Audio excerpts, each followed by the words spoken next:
सो guys ये है video number 14 super series for beginners. और गाइज इस वीडियो में हम बात करने वाले हैं ऑल अबाउट कैपो।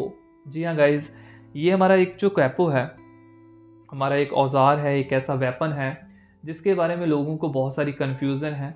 लोगों को क्लैरिटी नहीं है कि इसको किस तरीके से यूज़ करना है, कब कब यूज़ करना है। तो इसके बारे में बात करते हैं। पहली चीज़ तो ये है कि कैपो जो है वो ज़रूरी नहीं है। इस चीज़ को आप दिमाग में बिठा लो। कैपो एक सेकेंडरी चीज़ है, ये एक ऑप्शनल चीज़ है। इसको आप परफ्यूम की तरह मान सकते हो। परफ्यूम आप अगर लगाओगे तो भी ठीक है, अगर नहीं लगाओगे तो कोई चक्कर नहीं है, कोई प्रॉब्लम नहीं है। कैपो बेसिकली एक ना इटालियन वर्ड है जिसका मतलब होता है हेड। हम इसको मूवेबल नट भी बोलते हैं। नट बेसिकली क्या है? नट ये जो हमारा वाइट कलर का लगा हुआ है ना फर्स्ट फ्रेट के ऊपर, इसको नट बोलते हैं। लेकिन इसको हम मूव नहीं कर सकते। और एक्चुअल मायने में हमारा गिटार यहीं से चालू होता है। इससे पीछे हमारी स्ट्रिंग्स जो है वो वाइब्रेट नहीं होती। तो कैपो को अगर आप किसी भी फ्रेट पे लगाओगे, मान लीजिए थर्ड फ्रेट, तो थर्ड फ्रेट के पीछे जो हमारी स्ट्रिंग्स हैं वो वाइब्रेट नहीं होंगी। हमारी वाइब्रेट स्ट्रिंग्स होंगी थर्ड फ्रेट के बाद। तो ये है हमारा एक मूवेबल नट। अब एक और चीज़ आती है इसमें, वो ये है कि कैपो की एक पूरी की पूरी थ्योरी है कि किस तरीके से, जैसे हमारी ओपन गिटार कॉर्ड्स हैं, तो हमारा जो कैपो है, मान लीजिए third freight, fourth freight, fifth freight, किसी भी फ्रेट पे लगता है, तो हमारे ओपन गिटार कॉर्ड्स किस तरीके से तब्दील होंगे कॉर्ड्स में जब डिफरेंट डिफरेंट फ्रेट्स के ऊपर कैपो जाता है। मान लीजिए कि ओपन गिटार कॉर्ड्स में ए मेजर है या डी मेजर है, तो यहाँ पे ये कॉर्ड्स हैं। अगर मैं कैपो को लगा दूं मान लीजिए फिफ्थ फ्रेट के ऊपर, तो फिफ्थ फ्रेट के ऊपर हमारा ए मेजर क्या बनेगा, डी मेजर क्या बनेगा। सो इसके पीछे हमारी एक पूरी की पूरी कैपो थ्योरीज हैं जिसकी डिटेल्स और डेप्थ में जाने की आपको ज़रूरत नहीं है। इसका एक ऑल्टरनेटिव इजी वे है जो कि मैं आपको आगे बताऊंगा इस वीडियो के अंदर। सो एज ऑफ नाउ आप सिर्फ यही चीज़ समझ लो कि इसकी थ्योरी जो इतनी कॉम्प्लेक्स है, इसको हम इजी तरीके से समझने वाले हैं। अब एक और चीज़ आती है कि कैपो के यूजेस क्या हैं। तो मैं आपको अब ऐसे 4 यूजेस बताऊंगा कैपो के, जिस तरीके से हम कैपो का इस्तेमाल कर सकते हैं, कब कब इस्तेमाल करना चाहिए वो भी मैं आपको बताऊंगा। तो पहला हमारा जो कैपो का यूज़ है वो ये है, to make guitar chords easier. मतलब जो हमारे डिफ़िकल्ट गिटार कॉर्ड्स हैं, अब डिफ़िकल्ट गिटार कॉर्ड्स की डेफिनेशन ना सबके लिए डिफरेंट हो सकती है। अब जो बंदे इस सीरीज़ को पैशनेटली फॉलो कर रहे हैं, मैं मानता हूँ कि उनके लिए कोई भी गिटार कॉर्ड डिफ़िकल्ट नहीं है, क्योंकि आपने 70-80 दिन बहुत ही पैशनेटली जो है वो कॉर्ड्स की प्रैक्टिस करी है, हर चीज़ की प्रैक्टिस करी है, अपने फिंगर एक्सरसाइजेस करी हैं। तो आपके लिए कोई चीज़ डिफ़िकल्ट नहीं है। स्टिल मैं आपको बता रहा हूँ कि जो बंदों को लगता है कि हमारे कुछ डिफ़िकल्ट गिटार कॉर्ड्स हैं, किसी के लिए एफ मेजर डिफ़िकल्ट है, किसी के लिए एफ माइनर डिफ़िकल्ट है, किसी के लिए बार गिटार कॉर्ड, किसी के लिए बी मेजर, बी माइनर, तो उन सारे गिटार कॉर्ड्स को ईजी करने का रास्ता है कैपो। अब किस तरीके से, मान लीजिए आप एक गाने को प्ले करना चाहते हो, हमें तुमसे प्यार कितना, किशोर दा का। अब आपने क्या करा, आपने गूगल के ऊपर इस गाने के गिटार कॉर्ड्स को सर्च करा और आपको गिटार कॉर्ड्स मिले जी माइनर, एफ मेजर, ए शार्प या बी फ्लैट और सी माइनर। अब आप इन 4 गिटार कॉर्ड्स को जब आपने देखा, आपको लगा कि यार इसके ऊपर तो गाना बहुत डिफ़िकल्ट प्ले होगा, मेरे से तो शिफ्ट ही नहीं होंगे कॉर्ड्स, मेरे से तो होल्ड ही नहीं होंगे गिटार कॉर्ड्स, जबकि इसके ऊपर गाना बहुत ही अच्छे से, बहुत ही सिंपल वे में प्ले हो सकता है। लाइक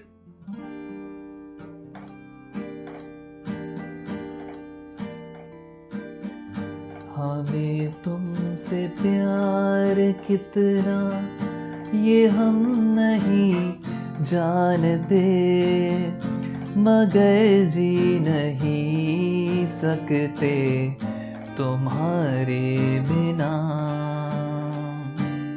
सो इस तरीके से आराम से जो है वो गाना प्ले हो सकता है इन 4 के 4 गिटार कॉर्ड्स के ऊपर। लेकिन एक बिगनर के पॉइंट ऑफ व्यू से देखा जाए तो ये डिफ़िकल्ट है।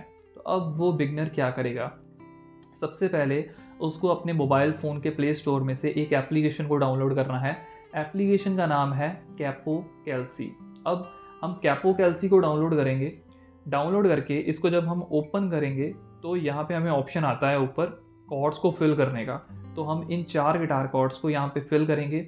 जी माइनर को जी एम लिखेंगे, उसके बाद हमारा एफ आ जाएगा, देन हमारा बी फ्लैट, या फिर लास्ट में आएगा हमारा सी माइनर। तो ये 4 गिटार कॉर्ड्स हमने लिख लिए। अब यहाँ पे नीचे लिखा आ रहा है कैपो एट नो कैपो। तो यहाँ पे हम पहले देखेंगे कि पहले फ्रेट पे कैपो लगाने के बाद ये जो हमारे गिटार कॉर्ड्स हैं वो किन कॉर्ड्स में तब्दील होंगे। सो पहले फ्रेट पे लगाने के बाद ये कॉर्ड्स बन गए, दूसरे पे ये, देन थर्ड फ्रेट पे मुझे लग रहा है कि कॉर्ड्स इजी हो गए हैं एक बिगनर के पॉइंट ऑफ व्यू से, क्योंकि यहाँ पे हैं E minor, D, G and A minor. अब हम कैपो को थर्ड फ्रेट पे लगा के इन्हीं गिटार कॉर्ड को प्ले करेंगे। सो कैपो थर्ड फ्रेट पे लग गया। अब हमारे जो कॉर्ड्स हैं वो सिंपल हो गए हैं, E minor, D, G major and A minor. तो यहाँ पे हम अब गाने को प्ले करके देखते हैं सेम।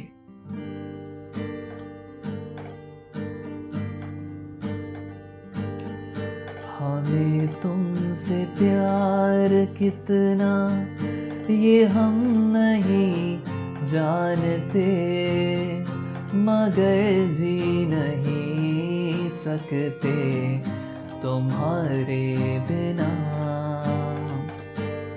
सो यहाँ पे एकदम इजी गिटार कॉर्ड्स को करके हम गाने को इजीली प्ले कर सकते हैं। तो ये है हमारा पहला यूज़ कैपो का, कि हम कॉर्ड्स को, डिफ़िकल्ट गिटार कॉर्ड्स को इजी बना सकते हैं इस तरीके से कैपो कैल्सी का एप्लीकेशन यूज़ करके, और फिर हम उस तरीके से उसके हिसाब से कैपो को लगाएंगे जिस फ्रेट के ऊपर हमारे कॉर्ड्स इजी बन जाएंगे। ओके, सो अब दूसरी बात आती है कि हमारा जो दूसरा यूज़ है वो है टू एडजस्ट द पिच, कि हम अपने गाने की जो पिच है उसको एडजस्ट किस तरीके से कर सकते हैं कैपो के साथ। मान लीजिए अगेन यही सेम गाना है, आपने कॉर्ड्स को सर्च करा, आपको कॉर्ड्स मिले, आपने कैपो कैल्सी का इस्तेमाल करा, आपने कॉर्ड्स निकाल लिए। अब हमारे पास 4 गिटार कॉर्ड हैं easy, E minor, D, G and A minor. अब ये जो हमारे 4 गिटार कॉर्ड्स हैं, आपने जब इनके ऊपर गाना गाने की कोशिश करी, आपको लग रहा है कि यार मेरा गला ना मैच नहीं हो रहा, बहुत ही लाउड साउंड कर रहा है जब मैं यहाँ पे प्ले कर रहा हूँ। क्योंकि अब किशोर दा जो हैं, मान लीजिए वो क्लासिकली ट्रेंड सिंगर हैं और वो अब गॉड गिफ्टेड हैं, क्लासिकली ट्रेंड बोल लो या फिर आप ये बोलो कि हाँ वो प्रोफेशनल हैं। तो उनकी जो एक पिच है, उनकी जो एक रेंज है गाने की, वो हाई है और हम उनके मुकाबले में कुछ भी नहीं है, तो हम वहाँ पे नहीं गा सकते। यहाँ पे उन्होंने गा लिया, तो हम क्या करेंगे कि हम यही 4 गिटार कॉर्ड्स को यहाँ पे प्ले करेंगे, कैपो को पीछे कर देंगे। अब हम यहीं पे यही 4 गिटार कॉर्ड्स को प्ले करके देखेंगे, यहाँ पे कोशिश करेंगे कि क्या मेरा गला मैच हो रहा है। तो आपको यहाँ पे सिर्फ पहला कॉर्ड ही लेना है और पहले गिटार कॉर्ड पे हमिंग करके देखनी है कि क्या मेरा गला कंफर्टेबली मैच कर रहा है। यहाँ पे हो गया तो ठीक, अदरवाइज हम कैपो को और पीछे कर देंगे, यहाँ पे करके देखेंगे। यहाँ पे हो गया, ये भी अच्छी बात है। नहीं हुआ तो हम कैपो को हटा देंगे और ओपन में यही 4 गिटार कॉर्ड्स के साथ गाने को प्ले करके देखेंगे। सो इस तरीके से हम कैपो के साथ पिच को एडजस्ट कर सकते हैं। अब एक और सिनेरियो हो सकता है कि आपको ऐसा लगे कि यार ये जो हमने कॉर्ड्स निकाले हैं यहाँ पे कैपो को थर्ड फ्रेट पे लगाने के बाद, मुझे ऐसा लगे कि यार मेरा गला जो है वो बहुत डाउन मतलब यहाँ पे साउंड कर रहा है, तो मैं थोड़ा सा हाई गाना चाहता हूँ। तो यहाँ पे आप ये कर सकते हो कि कैपो को आगे कर सकते हो, यहाँ पे मैच करवा सकते हो अपने गले को, तो यहाँ पे हाई हो जाएगा। इसको और हाई कर सकते हो, कॉर्ड्स हमारे सेम रहेंगे। सो इस तरीके से आप अपने गले के हिसाब से जो है कैपो को ऊपर या नीचे कर सकते हो एक गाने के गिटार कॉर्ड्स को इजी करने के बाद। ओके, अब एक और चीज़ आती है यहाँ पे, वो ये है कि मेल वोकलिस्ट और फीमेल वोकलिस्ट, जैसे कि आपको पता है इन दोनों के जो एक स्टैंडर्ड स्केल्स हैं वो डिफरेंट हैं। मतलब कि जब एक मेल वोकलिस्ट रियाज़ करते हैं हारमोनियम के ऊपर, तो उनको बोला जाता है कि वो सी शार्प से रियाज़ शुरू करें। एक फ़ीमेल वोकलिस्ट को बोला जाता है कि वो जी शार्प या ए शार्प से रियाज़ को शुरू करें, क्योंकि जो फीमेल वोकलिस्ट होते हैं उनकी वॉइस थोड़ी सी बारीक, थोड़ी सी पतली होती है एज़ कम्पेयर टू मेल, तो इसलिए ये थोड़ा सा डिफरेंस जो है वो स्टैंडर्ड्स में भी है।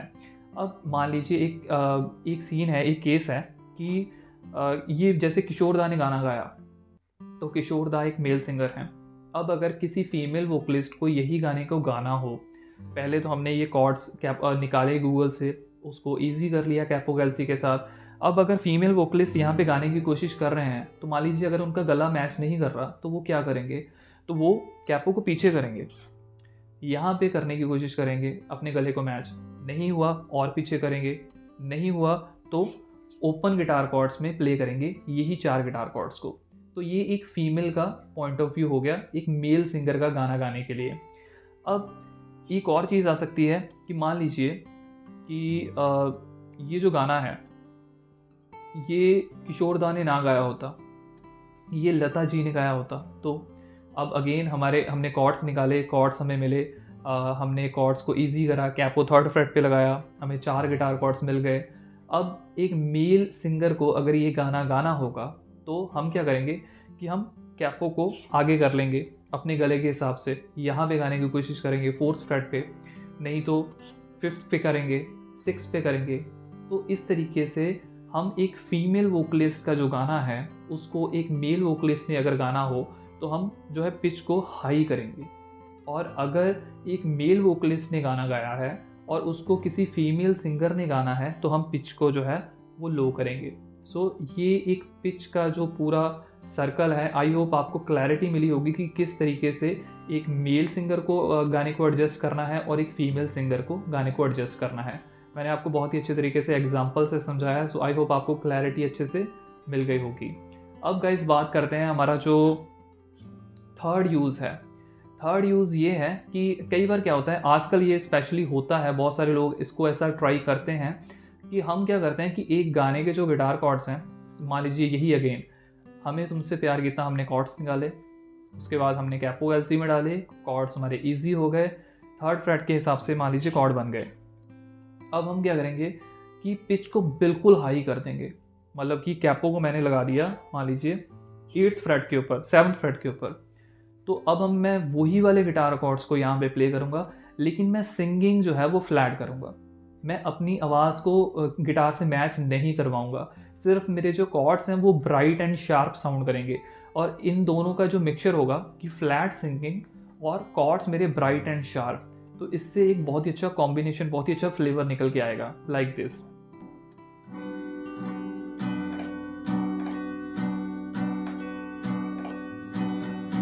हमें तुमसे प्यार कितना ये हम नहीं जानते, मगर जी नहीं सकते तुम्हारे बिना। सो इस तरीके से भी बहुत सारे लोग जो हैं वो कैपो का इस्तेमाल करते हैं, पिच को हाई करते हैं लेकिन वोकल्स को फ्लैट रखते हैं, और ये चीज़ कई बार बहुत ही अच्छी साउंड भी करती है बहुत सारे अच्छे गानों के साथ। सो ये है इसका थर्ड यूज़ कैपो का। अब देखते हैं हमारा फोर्थ एंड लास्ट यूज़। तो फोर्थ एंड लास्ट यूज़ ये है कि हम अपने गिटार कॉर्ड्स को क्लोज कर सकते हैं। क्लोज का मतलब ये है कि मान लीजिए किसी गाने के गिटार कॉर्ड्स हैं, मान लीजिए गाना है के सर का लबों को। अब इस गाने के गिटार कॉर्ड्स हैं F sharp minor, E major, D major and C sharp minor. हमने गूगल पे सर्च करे, हमें ये 4 गिटार कॉर्ड्स मिले, हमें लगा कि यार ये तो बड़े दूर दूर हैं, ई माइनर यहाँ पे है, सी शार्प माइनर यहाँ पे है, अब मेरे से तो इतनी जल्दी जल्दी में कॉर्ड शिफ्ट नहीं होंगे, तो यहाँ पे हम वैसे तो गा सकते हैं इस गाने को लाइक दिस।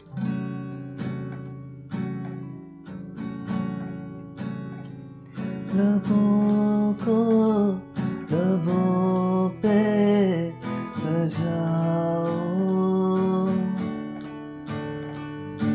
क्या हो तुम मुझे अब बताओ, तोड़ दो खुद को तुम बाहों में, मेरी बाहों में, मेरी बाहों में, मेरी बाहों में।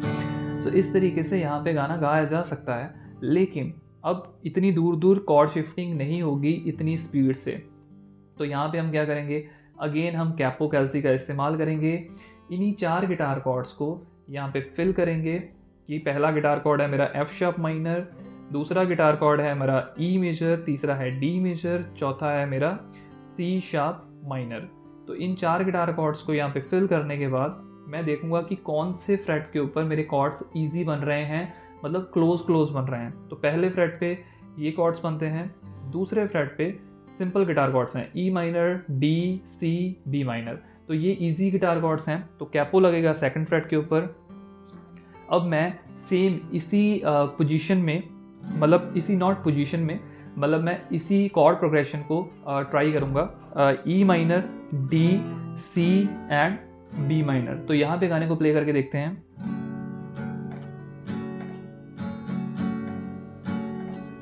लबों को लबों पे सजाओ। सो यहाँ पे इजी हो गए हमारे गिटार कॉर्ड्स, क्लोज हो गए। तो हर बिगनर जो है इसको इजीली यहाँ पे एग्जीक्यूट कर सकता है। तो ये था हमारा fourth use to make guitar chords closer. So guys ये थे हमारे total 4 uses of capo. I hope आपको कैपो के टॉपिक के ऊपर पूरी अच्छे से क्लैरिटी मिली होगी एंड आपके डाउट्स नहीं रहे होंगे इस वीडियो के बाद। So guys just grab your guitar and enjoy your songs.